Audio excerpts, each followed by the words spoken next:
एक बड़ी प्राचीन कथा है, शायद तुमने कभी पढ़ी हो तो भी तुम समझ ना पाए होगे, क्योंकि वो कहानी इस ढंग से कही गई है कि उसे अज्ञानी पढ़ें तो मनोरंजन समझें, ज्ञानी पढ़ें तो जीवन का परम रहस्य बन जाए। तुमने बैताल पच्चीसी का नाम सुना होगा। तुम कभी सोच भी नहीं सकते कि वो भी कोई ज्ञानियों की बात हो सकती है, बैताल पच्चीसी। पर इस देश ने बड़े अनूठे प्रयोग किए हैं। इस देश ने ऐसी किताबें लिखी हैं जिनको बहुत तलों पर पढ़ा जा सकता है, जिनमें परत दर परत अलग अलग अर्थ हैं, जिनमें एक साथ 2, 3, 4 और 5 अर्थ दौड़ते रहते हैं, जैसे एक साथ 5 रास्ते चल रहे हों, पैरेलल, समानांतर।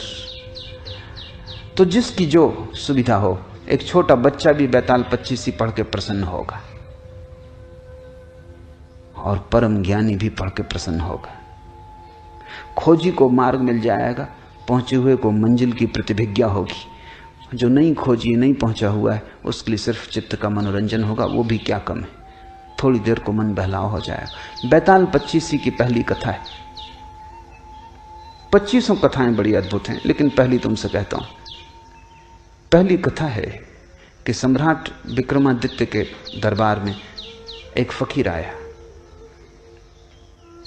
सुबह का वक्त था। रिवाज के अनुसार लोग सम्राट को भेंट चढ़ाने सुबह सुबह आते थे। उस फकीर ने भी एक जंगली सा दिखाई पड़ने वाला फल सम्राट को भेंट किया। सम्राट थोड़ा मुस्कुराया भी। इस फल को भेंट करने के लिए इतने दूर आने की जरूरत भी क्या थी, लेकिन फकीर है, फकीर के पास कुछ और हो भी नहीं सकता, तो उसने स्वीकार कर लिया। पास में बैठे वजीर को वो देता जाता था जो भी भेंट आती थी, उसने उसे दे दिया। ये क्रम 10 वर्षों तक चला। वो फकीर रोज सुबह आता और रोज वही उसी तरह का फिर एक जंगली फल ले आता। 10 वर्ष, और रोज सम्राट वजीर को फल दे देता। न तो उसने कभी पूछा, क्योंकि सैकड़ों सुबह भेंट लेने वाले देने वाले लोग थे, फुर्सत भी ना थी, समय भी ना था, और इस फकीर से पूछने जैसा भी कुछ नहीं लगा। पर एक दिन पास ही सम्राट का पाला हुआ बंदर भी बैठा हुआ था, और सम्राट ने वजीर को फल न दे के बंदर को दे दिया। बंदर ने फल खाया और उसके मुंह से एक बहुत बड़ा हीरा जो फल में छिपा था नीचे गिर गया। सम्राट तो चौंका, इतना बड़ा हीरा तो उसने देखा भी नहीं था। वजीर से कहा कि बाकी फल कहां है? वजीर ने ये सोचा था कि जंगली फल है, पर फिर भी उसने सोचा कि सम्राटों के पास संभल के रहना पड़ता है, तो एक तलघरे में वो फेंकता जाता था, क्योंकि फलों का करोगे क्या, जंगली थे, खाने योग्य भी नहीं लगते थे, स्वाद भी ठीक नहीं था। तलघरा खोला गया, भयंकर बदबू से भरा था, क्योंकि सारे फल सड़ गए थे, लेकिन उन सड़े हुए फलों के बीच हीरे चमक रहे थे। ऐसे हीरे कभी सम्राट ने देखे नहीं थे। फकीर को कहा कि ये क्या राज, तुम क्या चाहते हो, किस लिए तुम 10 साल से ये भेंट ला रहे हो, और मैं कैसा अज्ञानी कि मैंने कभी देखा भी नहीं, मैंने समझा जंगली फल है। उस फकीर ने कहा, होश ना हो तो जिंदगी ऐसे ही चूक जाती है। दूसरी समानांतर अर्थ की धारा शुरू होती। उस फकीर ने कहा, रोज ही जिंदगी लाती है, लेकिन जंगली फल समझ के तुम फेंकते चले जाते, और हर फल के भीतर हीरा छिपा है जैसा तुमने कभी देखा नहीं। खैर, जो हुआ हुआ, अब पीछे की तरफ मत जाओ, अन्यथा फिर तुम चूक जाओगे, और आगे की तरफ भी मत दौड़ो, क्योंकि मैं देखता हूं सपने दौड़ रहे हैं, क्योंकि इतने हीरे, दुनिया के तुम सबसे बड़े सम्राट हो गए। आगे भी मत जाओ, पीछे भी मत जाओ, मैं कुछ और तुमसे कहना चाहता हूं, वो सुन लो। सम्राट सजग होकर बैठा। ये आदमी कोई साधारण नहीं, अब तक समझे कि फकीर। जिंदगी साधारण नहीं है, और जिंदगी ने तुम्हें जो दिया है वो बिल्कुल असाधारण, लेकिन तुम्हें होश नहीं। तुम हंसोगे कि 10 साल तक ये आदमी क्यों बेहोश रहा। तुम कई जन्मों से हो। राजा वीर विक्रमादित्य तुम भी हो। हजारों साल से तुम ऐसे ही बैठे हो और जिंदगी रोज फल दिए जा रही। हर पल छिपा हुआ जीवन का हीरा तुम्हारे पास आता। अब ये कोई साधारण आदमी ना था। राजा संभल के बैठ गया। उसने कहा कि कहो, तुम्हारी एक एक बात सुनने जैसी। उसने कहा कि मैं 10 वर्ष से आ रहा हूं इसी प्रतीक्षा में कि किसी दिन तुम जागोगे, क्योंकि मैं एक ऐसा आदमी चाहता हूं जो वीर हो वो तुम हो। इसलिए विक्रमादित्य का नाम है वीर विक्रमादित्य। सिर्फ 2 आदमियों को भारत ने वीर कहा है, एक महावीर को, एक विक्रमादित्य को।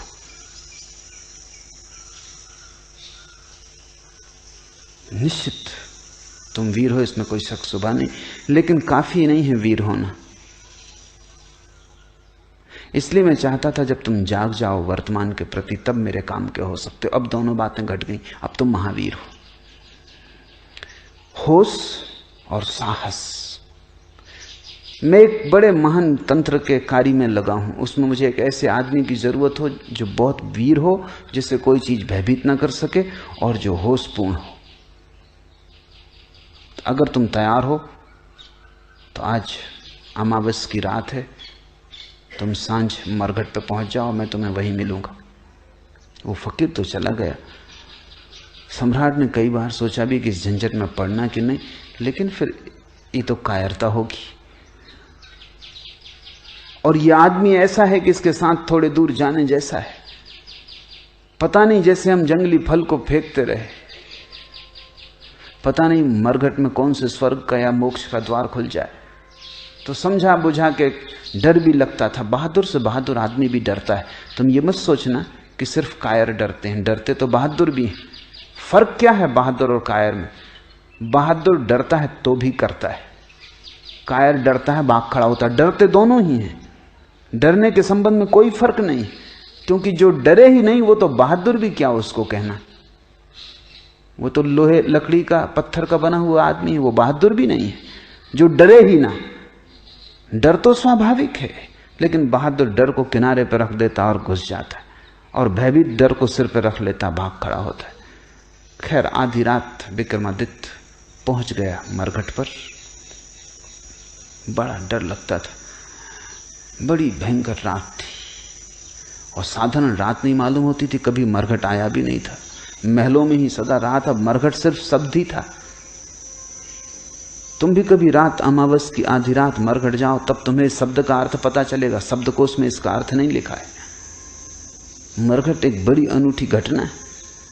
चारों तरफ रहस्य, भय, खतरा, भूत प्रेत, चीख पुकार, और वो तांत्रिक फकीर अपना मंडल रच के बैठा है, नग्न, खोपड़ियां, एक जिंदा लाश को काट रहा है। उसने सब इंतजाम अपना कर रखा है जो उसे करना है। सम्राट से उसने कहा आ गए ठीक। यहां से थोड़ी दूर, वो दूर दिखाई पड़ने वाला जो वृक्ष है, वहां एक लाश लटकी हुई। तुम्हें उस लाश को वृक्ष से उतार के ले आना है, लेकिन ध्यान रखना, सजग रहना और शांत रहना, क्योंकि जरा चूके कि ये कृपाण की धार पे चलना है। जरा चूके कि गए, फिर मैं भी सहायता न कर सकूंगा। धड़कती छाती से विक्रमादित्य उस वृक्ष के पास पहुंचा। वहां बड़ा भय लगने लगा उसे, क्योंकि वहां कोई भी ना था, बिल्कुल अकेला था। और उस बड़ वृक्ष में लाशें लटकी हुई थी, एक नहीं 25। बड़ी बदबू आ रही थी। किसी तरह नाक को अवरुद्ध करके वृक्ष पर चढ़ा। हाथ पैर कप रहे थे, वृक्ष पर चढ़ना मुश्किल था। किसी तरह उस लाश की डोरी काटी। वो लाश जमीन पे धम से नीचे गिरी। न केवल गिरी, खिलखिला के हंसी। विक्रमादित्य के प्राण छूट गए होंगे। सोचा था मुर्दा है तो जिंदा मालूम होता है, और जिंदा भी अजीब हालत में है। घबराया हुआ नीचे आया, और उससे पूछा, क्यों हंसे, क्या मामला है? बस इतना कहना था कि लाश उड़ी, वापस जाके वृक्ष से लटक गई। और लाश ने कहा कि शांत होना तो ही तुम मुझे उस फकीर तक ले जा सकोगे। तुम बोले, चूक गए। दोबारा लाश को काट के नीचे लाया। बड़ा मुश्किल था चुप रहना, क्योंकि जब आदमी को भय लगता है तब वो कुछ बोलना चाहता, बोलने से भी थोड़ी राहत मिलती। गीत गुनगुनाने लगता है, थोड़ी हिम्मत बढ़ती, मंत्र पढ़ने लगता है, राम राम जपने लगता है, कोई सहारा चाहिए। अब बोलना भी नहीं, शांत भी रहना, भयंकर सन्नाटा और चारों तरफ मौत। शायद आदमी इसीलिए अतीत की सोचता है, भविष्य की सोचता है, क्योंकि डरता है। वर्तमान के क्षण में जीवन भी है और मौत भी, दोनों। क्योंकि वर्तमान में ही तुम मरोगे और वर्तमान में ही जीते हो।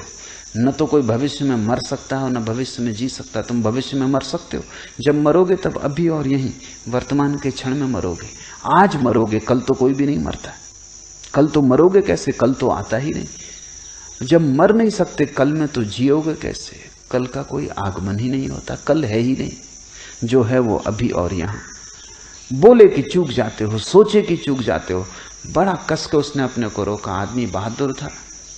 मुर्दा नीचे फिर से काट के गिर पड़ा। भयंकर खिलखिलाहट की आवाज आई, छाती कँप गई। नीचे उतरा, मुर्दे को कंधे पर रखा, चलने लगा। मुर्दे ने कहा, सुनो, राह लंबी, रात अंधेरी, और तुम्हारा बोझ हल्का करने के लिए एक कहानी कहता हूं। ऐसी पहली कहानी। उसने कहा कि 3 युवक थे, ब्राह्मण।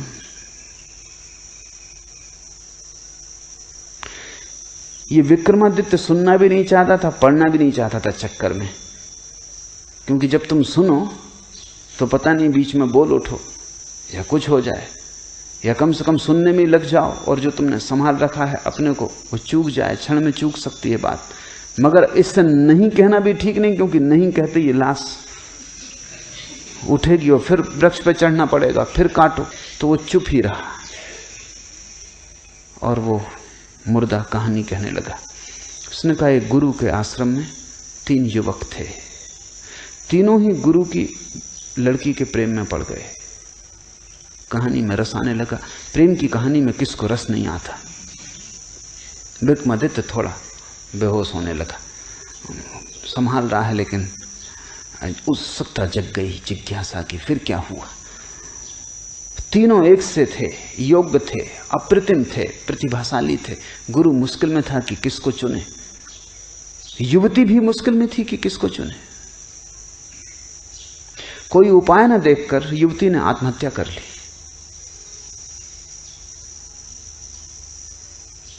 कोई रास्ता ही ना मिला और ये 3 के बीच वो बड़े द्वंद्व में घिर गई। और तीनों चुनने योग्य थे और मुश्किल था किसको छोड़े। और जानती थी जिसको छोड़ेगी वही जीवन भर पछतावे का कारण रहेगा। 2 को छोड़ना ही पड़ेगा, 3 से तो विवाह हो नहीं सकता। बड़ी अड़चन थी, हल कोई था ना। हल न देख के आत्महत्या कर ली। लाश जलाई गई। एक युवक उन 3 में से तो मरघट पर ही उसी राख के पास रहने लगा, उसी राख की धुनी रमा लेता और वहीं बैठा रहता। दूसरा युवक इतने दुख से भर गया कि यात्रा पर निकल गया अपना दुख भुलाने को। घूमता रहेगा संसार में, अब बसना नहीं है, क्योंकि जिसके साथ बसना था वही ना रही। अब घर नहीं बसाना, वो परिव्राजक हो गया, एक फकीर भटकता हुआ आवारा। और तीसरा युवक किसी आशा से भरा हुआ, क्योंकि उसने सुन रखा था कि ऐसे मंत्र भी हैं कि अस्थि पंजर को पुनरुज्जीवित कर दें।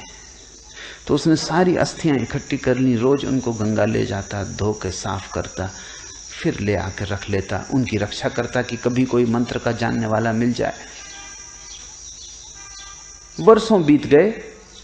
जो घूमने निकल गया था यात्रा पर, उसे एक आदमी मिल गया जो मंत्र जानता था। उसने उससे मंत्र सीख लिया, मंत्र का शास्त्र ले लिया, भागा। अब डरा, वो घबराया कि पता नहीं अब अस्थि पंजर बचे भी होंगे, क्योंकि वो तो कभी के फेंक दिए गए होंगे। लेकिन आके आश्वस्त हुआ, अस्थि पंजर बचाए गए थे, उनको संजो कर रखा था उसके साथी ने। उसने मंत्र पढ़ा, वो युवती पुनरुज्जीवित हो गई, पहले से भी ज्यादा सुंदर, मंत्र सिक्त, उसकी देह स्वर्ण जैसी, अभी अभी ताजी, जैसे कमल का फूल अभी अभी खिला हो। फिर कलह शुरू हो गई, क्या वो किसकी? अब तक सम्राट भी भूल चुका था कि वो क्या कर रहा है, और ये सुनने में लग गया था जैसा तुम सुनने में लग गए। उस मुर्दे ने पूछा कि सम्राट गौर से सुनो, क्योंकि फिर झगड़ा खड़ा हो गया। अब सवाल है कि इन तीन में से युवती किसकी? तुम्हारा क्या ख्याल है? और अगर तुम्हारे भीतर उत्तर आ जाए, और तुमने अगर उत्तर न दिया तो तुम इसी क्षण मर जाओगे। हाँ, उत्तर ना आए कोई हर्जा नहीं, बड़ा मुश्किल है उत्तर का ना आना। आदमी का इतना बस थोड़ी है अपने मन पर। कोई बुद्ध पुरुष हो तो ना आए, ठीक है, सुन लिया प्रश्न, उत्तर ना आया, कोई हर्जा नहीं। विक्रमादित्य बड़ी मुश्किल में पड़ा, उत्तर तो आ रहा है। बुद्धिमान आदमी था, तर्कनिष्ठ था, समझदार था, शास्त्र पढ़े थे, तर्क साफ था। अब वो बड़ी मुश्किल में पड़ गया। उसने कहा कि बोल, अगर उत्तर आ रहा है तो बोल, अन्यथा इसी वक्त मर जाए। तो उसने कहा उत्तर तो आ रहा है, इसलिए बोलना ही पड़ेगा। उत्तर मुझे ये आ रहा है कि जिसने मंत्र पढ़ के युवती को जगाया वो तो पिता तुल्य है, उसने जन्म दिया, इसलिए वो विवाह नहीं कर सकता, वो तो कट गया। जिसने अस्थियां संभाली और रोज गंगा में स्नान कराया वो पुत्र तुल्य है, कर्तव्य है, सेवा, उससे शादी नहीं हो सकती। प्रेमी तो वही है जो धूनी रमाए, राख लपेटे, भूखा प्यासा मरघट पी बैठा रहा, न कहीं गया न कहीं आया। विवाह तो उसी से। लाश छूटी, जाके वृक्ष से फिर लटक गई, क्योंकि ये आदमी बोल गया। ऐसी 25 कहानियां चलती।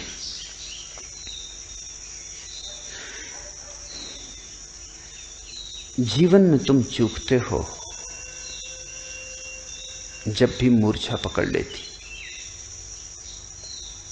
जब भी तुम होश खो देते हो, जब भी जागे हुए नहीं होते, तत्क्षण जीवन का सूत्र हाथ से छूट जाता है। जब भी तुम जरा से अशांत हो जाते हो, विचार की तरंगें चल जाती, तभी जीवन का सूत्र हाथ से छूट जाता है। क्योंकि विचार की तरंग और तुम वर्तमान से च्युत, इधर उठी तरंग, उधर तुम हटे वर्तमान से। वो विक्रमादित्य हार गया। वो फिर ऐसी 25 कहानियां चलती हैं पूरी रात, और हर बार चूकता जाता है, हर बार चूकता जाता है। 25वीं कहानी पर संभल पाता है।